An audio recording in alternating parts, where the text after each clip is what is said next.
ದೇವಿಗೆ ಪ್ರೋಕ್ಷಣಕ್ಕೆ ಅಂತ ಆವಾಗಲೂ ಪ್ರೋಕ್ಷಣ ಕಲಶ ಅಂತ ಒಂದು ಆಚಾರ್ಯರು ಆವಾಹನ ಮಾಡಿದ್ದು, ಅದನ್ನೇ ಶಂಖ ಪ್ರೋಕ್ಷಣ ಇತ್ಯಾದಿಗಳಲ್ಲಿ ಉಪಯೋಗ ಮಾಡಿದ್ದಾರೆ. ಅದೇ ತೀರ್ಥ ಆ ಕಲಶದಿಂದಲೇ ನೀರನ್ನು ಶಂಖದಲ್ಲಿ ಪೂರ್ಣ ಮಾಡಿಕೊಂಡು ನೈವೇದ್ಯ ಪ್ರೋಕ್ಷಣಕ್ಕೆ ಈ ಕಲಶ ನೈವೇದ್ಯ ಮಾಡಲಿಕ್ಕೆ ನೀರನ್ನು ಇಟ್ಕೊಂಡಿದ್ದಾರೆ.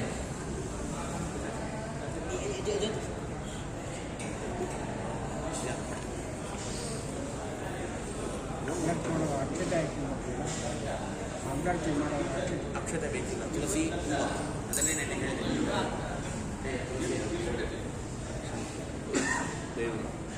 ದೇವರಿಗೆ ಅಕ್ಷತೆಯನ್ನು ತೋರಿಸಿದ್ದಾರೆ.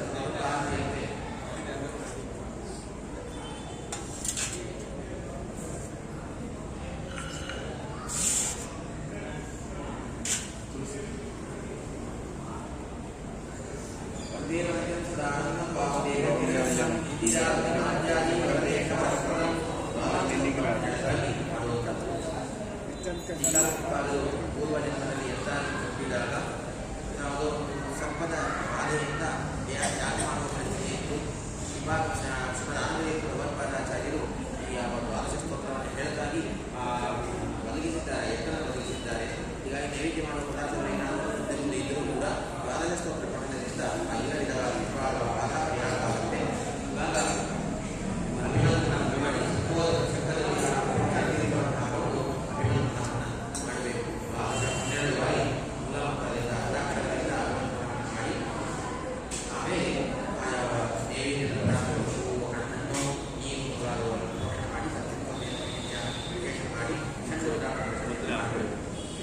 ಕಲಶ ಪೂಜೆ ಮಾಡುವಾಗ ಏನು ಮುದ್ರೆ ತೋರಿಸಿದ್ವಿ ಅದೇ ಎಲ್ಲ ಮುದ್ರೆಗಳನ್ನು ಭಾರತ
ನೈವೇದ್ಯ ಮಾಡುವ ಈ ಪದಾರ್ಥಗಳಲ್ಲಿ ತೆಂಗಿನಕಾಯಿ ಒಡೆ ಇಟ್ಟಿದ್ದಾರೆ, ಅನ್ನ ಪಾಯಸ ಚಿತ್ರಾನ್ನ ಇತ್ಯಾದಿಗಳನ್ನಾಗಿ ನೈವೇದ್ಯ ಮಾಡ್ತೇವೆ. ಆ ಎಲ್ಲ ಕಡೆಗೆ ಎಲ್ಲದರಲ್ಲೂ ಭಗವಂತ ಇದ್ದಾನೆ, ಆ ಎಲ್ಲ ಭಗವಂತ ಒಬ್ಬನಾಗಿದ್ದಾನೆ. ಈ ಐಕ್ಯ ಚಿಂತನೆಯನ್ನೇ ನೈವೇದ್ಯ ಅಂತ ಕರೀತಾರೆ. ದೇವರ ಮುಖದ ಹತ್ರ ಪ್ರತಿಮೆ ಹತ್ರ ತಗೊಂಡ್ಬಂದು ಹೋಗಿ ಹೀಗೆ ಮಾಡಿದರೆ ನೈವೇದ್ಯ ಆಗೋದಿಲ್ಲ. ನೈವೇದ್ಯ ಅನ್ನೋ ಕಾನ್ಸೆಪ್ಟನ್ನು ನಾವು ಸರಿಯಾಗಿ ಅರ್ಥ ಮಾಡ್ಕೋಬೇಕು. ನಾವು ಯಾವ ಪದಾರ್ಥಗಳನ್ನು ನೈವೇದ್ಯ ಮಾಡ್ತಾ ಇದ್ದೇವೆ, ಅನ್ನ ಪಾಯಸ ಮೊದಲಾದವುಗಳು, ನೀರು ಹಾಲು ಇತ್ಯಾದಿಗಳು, ಅಲ್ಲಿಯೂ ದೇವರಿದ್ದಾನೆ. ಪ್ರತಿಮೆಯ ಶಾಲಿಗ್ರಾಮದಲ್ಲಿ ದೇವರಿದ್ದಾನೆ, ನಮ್ಮ ಒಳಗೆ ದೇವರಿದ್ದಾನೆ. ಆ ಎಲ್ಲ ಭಗವಂತ ವಾಸುದೇವ, ಪ್ರದ್ಯುಮ್ನ, ಸಂಕರ್ಷಣ, ಅನಿರುದ್ಧ ಹಾಗೂ ನಾರಾಯಣ ಪಂಚಮೂರ್ತಿಯಾದ ಭಗವಂತನ ಐಕ್ಯ ಚಿಂತನೆ. ಅದಾದ ಮೇಲೆ ಅಷ್ಟಾಕ್ಷರವನ್ನು ನೈವೇದ್ಯ ಕಾಲದಲ್ಲಿ ಮಾಡಬೇಕು. ನೈವೇದ್ಯ ಕಾಲದಲ್ಲಿ ಮಧ್ಯದಲ್ಲಿ ಪರದಾ ಇಡೋದು ಇದಕ್ಕೋಸ್ಕರ. ನೈವೇದ್ಯವನ್ನು ಯಾರೂ ನೋಡಬಾರದು, ಮಾಡೋರು ನೋಡಬಾರದು ಅನ್ನೋದಕ್ಕೆ. ನೀವೆಲ್ಲ ಸ್ವಾಮಿಗಳು ಪೂಜೆ ಮಾಡುವಾಗ ನೀವು ನೋಡಿರ್ಲಿಕ್ಕೆ ಸಾಧ್ಯ ಇಲ್ಲ, ಪರದಾ ಇಟ್ಟಿರ್ತಾರೆ, ನಾವು ನೋಡಿರೋದಿಲ್ಲ. ಸ್ವಾಮಿಗಳು ಆ ಕಾಲದಲ್ಲಿ ತಾವು ಕೂಡ ಒಂದು ಪರದೆಯನ್ನು ಹಾಕಿಕೊಂಡು ಅಷ್ಟಾಕ್ಷರವನ್ನು ಜಪ ಮಾಡ್ತಿರ್ತಾರೆ. ಆ ಕಾಲದಲ್ಲಿ ಅನುಸಂಧಾನ ಮಾಡುವ ಪ್ರಕಾರ ಐಕ್ಯ ಚಿಂತನೆಯನ್ನು ಮಾಡಬೇಕು. ಭಗವಂತ ಮೂರು ರೂಪದಿಂದ ನೈವೇದ್ಯವನ್ನು ಸ್ವೀಕಾರ ಮಾಡ್ತಾನೆ. ಪರಶುರಾಮ ರೂಪದಿಂದ ಆಯಾ ಪದಾರ್ಥಗಳಲ್ಲಿರುವಂತಹ ಸ್ವಾಖ್ಯರಸವನ್ನು ತನ್ನದೇ ಆದ ತನ್ನ ರೂಪದಿಂದಲೇ ಇರುವಂತಹ ರುಚಿಯನ್ನು ತಾನು ಸ್ವೀಕಾರ ಮಾಡ್ತಾನೆ ಪರಶುರಾಮ ರೂಪದಿಂದ. ನರಸಿಂಹ ರೂಪದಿಂದ ವಾಸನೆ ನೋಡ್ತಾನೆ, ಅದರ ಆಘ್ರಾಣವನ್ನು ಪರಮಾತ್ಮ ನರಸಿಂಹ ರೂಪದಿಂದ ಮಾಡ್ತಾನೆ. ಅದಾದಮೇಲೆ ಕಪಿಲ ರೂಪದಿಂದ ಆ ಎಲ್ಲ ಪದಾರ್ಥಗಳನ್ನು ನೋಡ್ತಾನೆ. ಈ 3 ರೂಪದಿಂದ ನೈವೇದ್ಯವನ್ನು ಸ್ವೀಕಾರ ಮಾಡ್ತಾನೆ. ಆ ಪರಶುರಾಮ ರೂಪದಿಂದ ತಾನು ಸ್ವೀಕಾರ ಮಾಡ್ತಾನೆ. ನರಸಿಂಹ ರೂಪದಿಂದ ಏನು ವಾಸನೆ ನೋಡಿರ್ತಾನೆ ಅದನ್ನು ಲಕ್ಷ್ಮೀ ದೇವಿ ಸ್ವೀಕಾರ ಮಾಡ್ತಾರೆ. ಇನ್ನು ಕಪಿಲ ರೂಪದಿಂದ ಏನು ನೋಡಿರ್ತಾನೆ ಅದನ್ನು ಬ್ರಹ್ಮಾದಿ ದೇವತೆಗಳು ಆ ಭಾಗವನ್ನು ಸ್ವೀಕಾರ ಮಾಡ್ತಾರೆ. 4ನೇ ಭಾಗ ಪ್ರಸಾದ ಅಂತ ಅದನ್ನು ನಾವು ತಗೋತಾ ಇದ್ದೇವೆ. ಹಾಗಾಗಿ ನೈವೇದ್ಯದಲ್ಲಿ ಪದಾರ್ಥಗಳಲ್ಲಿ 4 ಪಂಗಡವನ್ನು ಭಗವಂತ ಮಾಡ್ತಾನೆ. ಆಸ್ವಾದನ, ಆಘ್ರಾಣ, ನಿರೀಕ್ಷಣ ಹಾಗೂ ಪ್ರಸಾದ ಅಂತ 3 ಭಾಗ ದೇವರು ಹಾಗೂ ಲಕ್ಷ್ಮೀ ಮುಂತಾದಂತಹ ದೇವರುಗಳು ಸ್ವೀಕಾರ ಮಾಡ್ಕೊಂಡ್ಬಿಡ್ತಾರೆ. 4ನೇ ಭಾಗವನ್ನು ನಮಗೆ ನೈವೇದ್ಯ ಪ್ರಸಾದ ಅಂತ ದೇವರು ನಮಗೆ ಮೀಸಲಾಗಿ ಇರುತ್ತಾಗಿದ್ದಾನೆ. ಎಲ್ಲ ಸಂತಾನವನ್ನು ಈ ಭಾಗದಲ್ಲಿ ಮಾಡತಕ್ಕದ್ದು. ಇದಾದ ಮೇಲೆ ಮುಂದಿನದ್ದು ಮತ್ತೆ ಅಮೃತಾಭಿಧಾನಸಿ ಎಂಬುದಾಗಿ ಹೇಳೋದಕ್ಕೆ ನಾವು ಹಾಗೆ ಕೂಡುವಾಗ ಆಪೋಷಣ ಉತ್ತರ ಕೊಡ್ತೇವೆ. ಹಾಗೆ ಅಮೃತಾಭಿಧಾನಸಿ ಅವರವೇ ಅಮ್ಮ ನಿವಾಸನ ಅದು ಈ ಮಂತ್ರದಿಂದ ಶಂಕರಿಂದಲೇ ಕೊಡಬೇಕು. ದೇವರಿಗೆ ಏನು ಮಾಡಿದ್ರು ಅದು ಶಂಕರಿಂದ. 12 ಸಾರಿ ಮತ್ತೆ ಕೈ ತೊಳ್ಕೊಳ್ಳೋದಕ್ಕೆ, ಬಾಯಿ ತೊಳ್ಕೊಳ್ಳೋದಕ್ಕೆ, ಕಾಲು ತೊಳ್ಕೊಳ್ಳೋದಕ್ಕೆ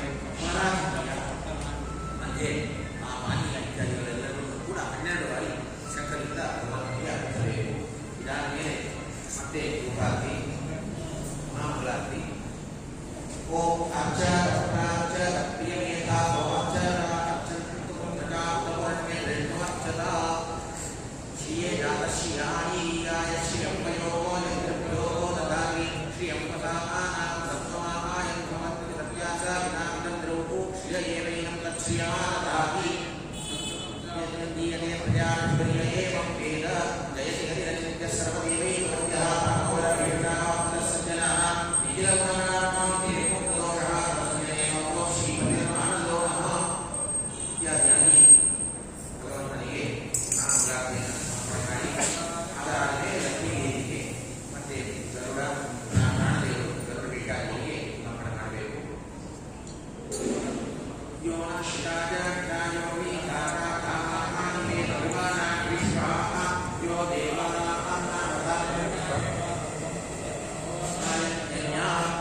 ಪಾದುಕಾ ಛತ್ರ ಒಂದೊಂದೇ ಇದೆಲ್ಲ ರಾಜೋಪಚಾರಗಳು. ರಾಜರಿಗೆ ಮಾಡುವಂತಹ ರಾಜರಿಗೆಲ್ಲ ಭಗವಂತನಿಗೆ ಮುಖ್ಯವಾಗಿ ಛತ್ರಿಯನ್ನು ಕೊಡಬೇಕು.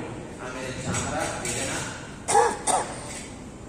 ಇದು ಕನ್ನಡಿ ಮಡಿ ಇರೋದಿಲ್ಲ. ಅದಕ್ಕೆ ಬರೀ ಒಂದು ತಗಡಿದ್ದಕ್ಕೆ ಮಾಡಿಕೊಂಡು ಅದನ್ನು ಕನ್ನಡಿಯಾಗಿ ಸಮರ್ಪಣೆ ಮಾಡೋದು, ಈ ಚಾಮರವನ್ನು ಸಮರ್ಪಣೆ ಮಾಡೋದು, ಇದೆಲ್ಲ ರಾಜೋಪಚಾರ ಪೂಜೆಗಳು. ಮನುಷ್ಯರುಗಳು ಹೇಳ್ತಾರೆ ನಾವು ದೇವರಿಗೆ ಏನನ್ನು ಕೊಡ್ತೇವೆ ಅದನ್ನು ಹಾಗೆ ದೇವರು ಕೊಡ್ತಾನೆ. ನಾವು ಇರುವಾಗ ನಿತ್ಯದಲ್ಲಿ ಈ ರೀತಿ ಛತ್ರ, ಚಾಮರ, ಬೇಗನಗಳನ್ನು ಕೊಟ್ಟರೆ ನಾವು ಹಾಗಾದರೆ ರಾಜರಾಗ್ತೇವೆ ಅಲ್ಲ. ಅಷ್ಟಕ್ಕೆ ನಾವು ನಿಲ್ಲೋದಲ್ಲ, ಅದಕ್ಕೂ ಮೇಲೆ ನಾವು ಆಸೆ ಪಡ್ತೇವೆ. ದೇಹವನ್ನು ಬಿಟ್ಟು ಮುಂದೆ ಹೋಗುವಾಗ ವಿಷ್ಣು ದೂತರು ಬಂದು ನಮ್ಮನ್ನು ಈ ಛತ್ರ, ಚಾಮರ, ವ್ಯಜನ ಎಲ್ಲ ಕೊಡದಾಗಿ ವಿಷ್ಣು ದೂತರು ಒಳ್ಳೆ ಉತ್ತಮ ಭಗವದ್ ಬರ್ತಾ ಇದ್ದಾನೆ. ನೀನು ನಿತ್ಯದಲ್ಲಿ ದೇವರಿಗೆ ಛತ್ರಿಯನ್ನು ಕೊಟ್ಟು ಚಾಮರವನ್ನು ಹಾಕಿದಿ, ಬೀಸಣಿಗೆಯಿಂದ ಬೀಸಿದ್ದಿ, ನಾವು ನಿನಗೆ ಇವಾಗ ಮಾಡ್ತೇವೆ ಅಂತ ವಿಷ್ಣು ದೂತರು ಛತ್ರಿಯನ್ನು ಕೊಟ್ಟು ಚಾಮರವನ್ನು ಬೀಸಿದಾಗಿ, ವ್ಯಜನಗಳಿಂದ ಬೀಸಣಿಗೆಯಿಂದ ಬೀಸಿದಾಗಿ ವಿಷ್ಣು ಲೋಕಕ್ಕೆ ಕರೆದುಕೊಂಡು ಹೋಗ್ತಾರೆ.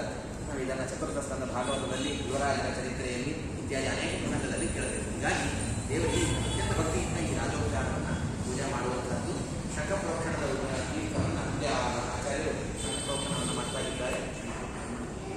ಶಂಖಪ್ರಮಾಣ ಪ್ರೋಕ್ಷಣದ ತೀರ್ಥವನ್ನು ಹಾಕೊಂಡು ಈ ಆಯಾ ಶಂಖದಲ್ಲಿ ತುಂಬಿಕೊಂಡು ಈ ಮಂತ್ರದಿಂದ ಓಂ ತವ ಪ್ರಮಾಣ ಆಶುಜಾಪರತ್ಯಂ ಸ್ಪರ್ಶನಾಶೋಷೋಚನಃ ತಮೋಹಂ ಕ್ಷೇತ್ರೇ ದಿಕ್ವಾಹಾರಗಂಗಾನಂದಿಗೋ ವಿಸೃಜ ವಿಶ್ವಗುಂಗಾಃ ಈ ಮಂತ್ರದಿಂದ ಶಂಖಪ್ರಮಾಣ. ಇವತ್ತು ಇದೇ ಶಂಖತೀರ್ಥ. ಈ ಶಂಖವನ್ನು 3 ಸಲ ತಿಳಿಸಿದ್ರಲ್ಲ, ಇದು ಶಂಖತೀರ್ಥ. ಇದನ್ನು ಪ್ರೋಕ್ಷಣೆ ಮಾಡುವುದರಿಂದ ನಮ್ಮ ಎಲ್ಲ ಅನೇಕ ವಿಧವಾದಂತಹ ಪಾಪಗಳ ಪರಿಹಾರ, ನಮ್ಮ ದೇಹ ಶುದ್ಧಿ. ಮನೆಗಳಲ್ಲಿ ಏನಾದರೂ ಎತ್ತಿಲು ಮೊಸರೆ ಎಲ್ಲ ಏನಾದರೂ ಅತ್ಯಂತ ಸಾಧ್ಯವೇ ಇಲ್ಲ, ಎಲ್ಲ ಕಡೆ ಅದು ಬಡಿದು ಬಿಟ್ಟಿದೆ ಅಂತಂದಾಗ ಇದೊಂದು ಫಸ್ಟ್ ಏಡ್ ಇದ್ದಾಗಿ ಮಾಡಿದ್ರೆ ಎಲ್ಲ ಮುಖ್ಯ ಆಗುವಂತೆ ಅಂತ ಅಲ್ಲ. ಇದೊಂದು ಫಸ್ಟ್ ಏಡ್ ಇದ್ದಾಗೆ ಮನೆಗಳಲ್ಲಿ ಎಲ್ಲ ಕಡೆಗೆ ಶಂಖತೀರ್ಥವನ್ನು ಪ್ರೋಕ್ಷಣೆ ಮಾಡೋದರಿಂದ ನಾವು ಪವಿತ್ರರಾಗ್ತೇವೆ. ಮನೆಯೂ ಕೂಡ ಎಲ್ಲವನ್ನು ಪವಿತ್ರ ಮಾಡೋದಕ್ಕೆ ಇದೊಂದು ಮಾರ್ಗ. ಈ ಶಂಖತೀರ್ಥ ಇದು. ಇದಾದ ಮೇಲೆ ಇದನ್ನ ಪ್ರೋಕ್ಷಣೆ ಮಾಡ್ತೀವಿ. ಈ ಶಂಖತೀರ್ಥವನ್ನು ನಾವು ಪ್ರೋಕ್ಷಣೆ ಮಾಡ್ಕೋಬೇಕು. ಆಮೇಲೆ ತಗೊಳ್ಳೋದಿಕ್ಕಲ್ಲ, ಶಂಖತೀರ್ಥ ಪ್ರೋಕ್ಷಣಕ್ಕೆ ದೇವರ ತೀರ್ಥವನ್ನು 3 ಸಲ ಹೋಗುವಂಥದ್ದು ಶಂಖ ಪೂಜಾ.